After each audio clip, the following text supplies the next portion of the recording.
আসসালামু আলাইকুম ওয়া রাহমাতুল্লাহি ওয়া বারাকাতুহু। আমি পারভেজ হোসেন সংযুক্ত আরব আমিরাত থেকে বর্তমান ডিএক্সএন সাহায্য অফিস আছে। আমার সাথে আছেন একজাক স্বপ্নবাজ লিডার এবং কি একজাক নারী উদ্যোক্তা।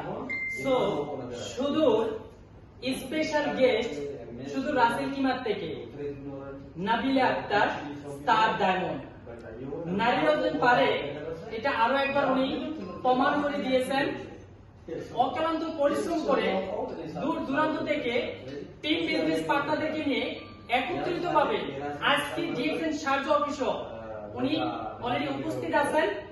অসংখ্য ধন্যবাদ লিডারকে এত দূর থেকে ছুটে আসার জন্য, আজকে আমাদের বাংলায় ট্রেনিং সেশন মিটিং এ অংশগ্রহণ করার জন্য আমার অন্তঃস্থল থেকে ধন্যবাদ। স্পেশালি আমরা সবাই একবার গুড মর্নিং নাবিলা আপু, গুড মর্নিং নাবিলা আপু, ডিএক্সএন সাহায্য, ডিএক্সএন ইউরি।